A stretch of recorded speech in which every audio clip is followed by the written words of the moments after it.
newsmakers, and events that make news in the global village.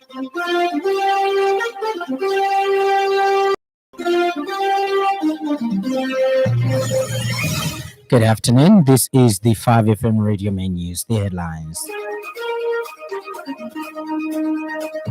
Patriotic Front Party begs Hakainde Hichilema for an extension to the period of national mourning. Government says fake seed threatening agricultural national development, and food security.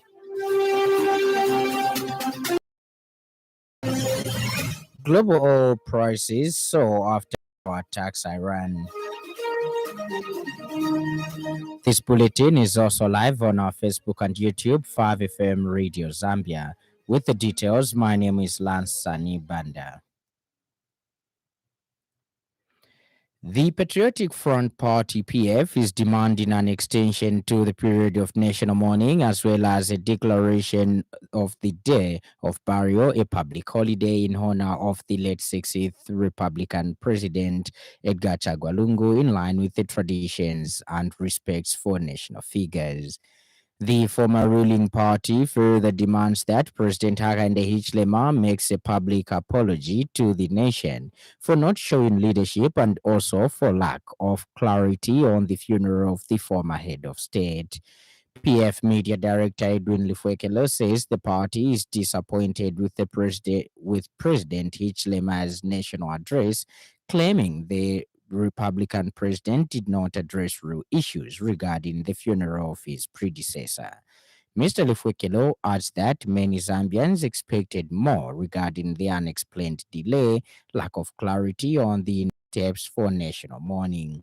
This is according to a press statement issued by the PF Media Directorate. The Patriotic Front wants to urge you, Mr. President, to consider the following. Number one, publicly apologize for the delayed address and for the lack of clarity therein. Number two, extend the period of national mourning and declare a day of burial, a public holiday in honor of late President Edgar Chagwa Lungu, in line with our traditions and respect. Minister of Agriculture Permanent Secretary for Technical Services Mr. John Mulongoti has observed that the proliferation of fake made seed on the market is a significant and urgent challenge that threatens agricultural production and productivity, national development, and food security. Mr. Mulongoti has noted that fake seed is sabotage but threatens national food security. Speaking when he officiated at training for agro dealers today, the permanent secretary said fake seeds are low in quality and lack the genetic traits and characteristics necessary for optimal growth and productivity, emphasizing that this leads to crop failure and financial losses due to poor germination, weak plant development, and reduced crop yield. Mr. Mulongoti therefore underscored the urgent need for all key agriculture players and stakeholders, the Seed Control and Certification Institute, SCCI, Zambia National Farmers Union, ZNFU, Zambia Seed Trade Association, ZASTA, and Agriculture Professionals, AIZ, among other stakeholders, to unite and work together in curbing the problem.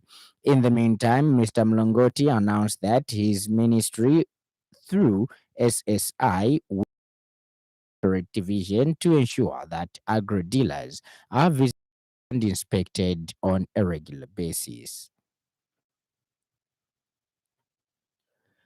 Minister of Energy Makozo Chikote has disclosed that the country's power utility company ZESCO lost about 31 million kwacha between January to May this year due to increased vandalism of power installations, a challenge that has not only affected the company's revenue generation but also its efficiency of electricity supply. The minister, however, stated that ZESCO recorded 1,156 cases of vandalism in the last 5 months. Delivering a ministerial statement in Parliament yesterday, Minister Makozo said vandalism of electrical installations is a crime and act that undermines efforts to stabilize electricity supply in the country. The minister added that the government has stepped up action to address the vice through increased community sensitization, patrols, monitoring, and reinforcement of power infrastructure installations to enhance security. Mr. Makozo has since warned individuals involved in the act to desist from the criminal activity or face the wrath of the law.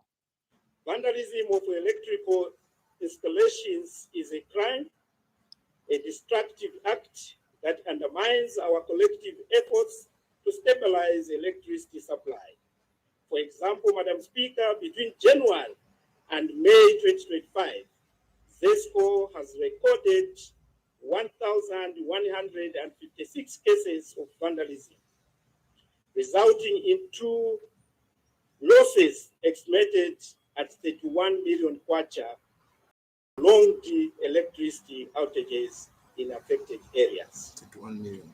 This criminal behavior, Madam Speaker, not only cost the nation valuable resources, but also direct impacts power distribution. In this regard, the government has stepped up actions to protect these national assets. In other related development, the Ndola Subordinate Court has convicted Maybin Longwe, 39, and discharged his co-accused Brian Mwambo, 32, after a protracted trial involving 7 counts of fraud targeting ZESCO's billing system. In a ruling delivered on 4 June 2025 by Magistrate Charles Katongo Chanda of Ndola, Longwe was sentenced to 36 months imprisonment with hard labor on each count, which will run concurrently for orchestrating a forgery syndicate that duped customers through falsified documents. Tourism Minister Mr. Rudney Sikumba has assumed the chairmanship of the United Nations Tourism Regional Commission for Africa (CAF) for the 2025-2027 term. This development follows Zambia's unanimous election during the 68th session of the CAF. The election marks a significant milestone for Zambia as it takes a leading role in shaping the tourism agenda across the continent. Alongside Zambia, Hanatu Musa Musawa, Minister of Arts, Culture, Tourism and Creative Economy of the Federal Republic of Nigeria, and Marcio de Jesus Lopez Daniel, Minister of Hotels and Tourism of the Republic of Angola, were elected as vice chairpersons for the same term. Zambia's leadership of the commission presents an opportunity to not only elevate Destination Zambia, but also to champion the interests of Africa tourism destinations on the globe. In addition to this role, Zambia has been re-elected to serve on the UN Tourism Executive Council for the 2025-2029 term, joining Angola, Zimbabwe, Seychelles, and Kenya. The Executive Council is the key governing body tasked with ensuring that UN tourism effectively delivers on its global mandate. In his address to member states, Mr. Sikumba has expressed deep gratitude to the African member states for the confidence placed in Zambia, reaffirming the country's commitment to promoting sustainable tourism and advancing the mission of UN tourism both within Africa and globally. This is according to a statement issued by the Ministry of Tourism Principal Public Relations Officer, Ms. Nelly Banda. And in other news trending this afternoon,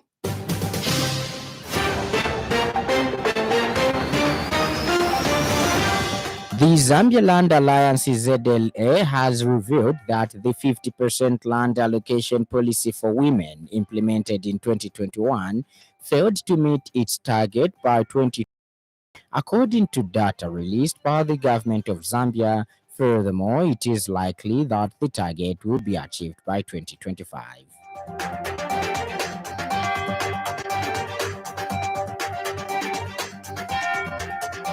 The Advocacy for Child Justice is calling on all Zambians, including parents, the youth, children, and various stakeholders, to advocate for the full implementation of the Children's Code Act number 12 of 2022. Up next, the business news. 5FM Radio Business News. We mean business. Keep you current in commerce, trade, and industry, local and global. It's our business to keep you informed about business. The UK government Zambia Sugar as a flagship example of United Kingdom UK investment driving inclusive growth in Zambia. UK Minister for Africa Lord Edward Ray Collins visited the Zambia Sugar Nakambala factory and plantation in Mazabuka yesterday afternoon, highlighting the company's significant contributions to job creation, economic growth, and export earnings. Lord Collins emphasized that Zambia Sugar exemplifies the strong UK-Zambia partnership focused on shared goals such as climate-smart agriculture, water management, and economic development. He assured that the UK government will continue to support and consolidate investments like Zambia Sugar to create lasting impact for local communities. The minister also commended Zambia Sugar's investment in green energy, particularly its diversification of power generation to mitigate climate change effects. He noted that the UK government prioritizes long-term sustainable power generation, citing Zambia's sugar's self-power generation as a notable example.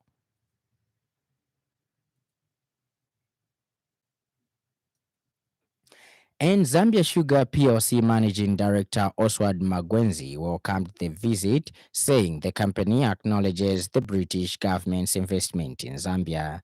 He emphasized that British investment in Zambia Sugar demonstrates the UK's commitment to employment creation and economic development in Africa. Lord Collins was accompanied by Zambia's High Commissioner to the UK, Ms. Machenje Mazoka, and British High Commissioner to Zambia, Ms. Rebecca Tezin. Ends the business news. 5FM Radio Business News. We mean business. Keep you current in commerce, trade, and industry, local and global. It's our business to keep you informed about business. And in news from across our borders, global oil prices have jumped after Israel said it had struck Iran in a dramatic escalation of tensions in the Middle East. The price of the benchmark Brent crude was up by more than 10% shortly after the news emerged, reaching its highest level since January. Traders are concerned that a conflict between Iran and Israel could disrupt supplies coming from the energy-rich region. The cost of crude oil affects everything from how much it costs to fill up your car to the price of food at the supermarket. And in sports news, Concola Blades Queens Football Club has appointed Enala Piri as the new head coach of the club, marking a significant step in the club's journey and its vision. After an exhaustive search and evaluation, the club's leadership is confident that Coach Piri possesses the expertise, leadership, and passion to guide the Sharp Razor Queens into an exciting new era, especially with her proven track record and commitment to developing talent, which makes her a perfect fit for the club's values and ambitions. Concola Blades Football Club President Devi Mobita welcomed the new coach to the Blades family and wished her success in her journey with the club. And now the weather.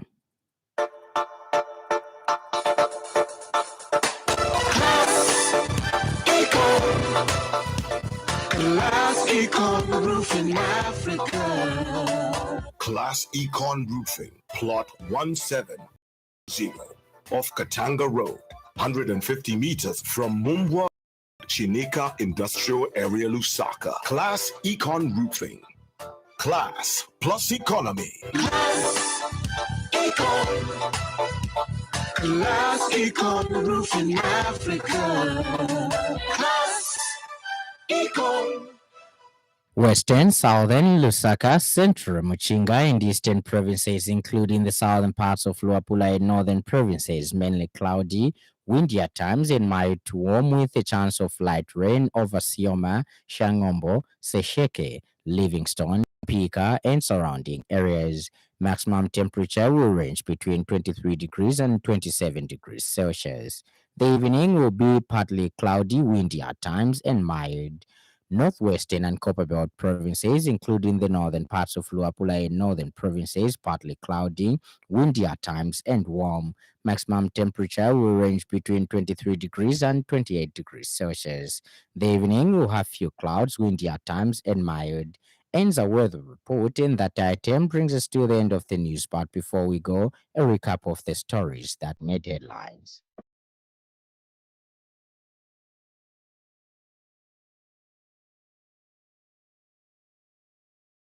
The Patriotic Front Party PF is demanding an extension to the period of mourning as well as declaration of the day of burial, a public holiday in honor of the late 60th Republican President Edgar Chagwa Lungu, in line with the traditions and respect for national figures.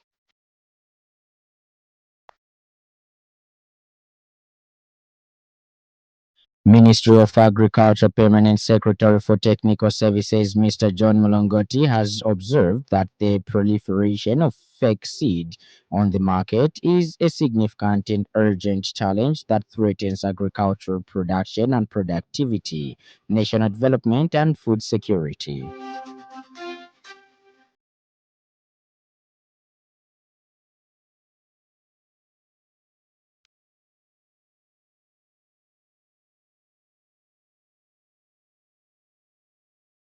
And finally, in the headlines, global oil prices have jumped after Israel said it had struck Iran in a dramatic escalation of tensions in the Middle East.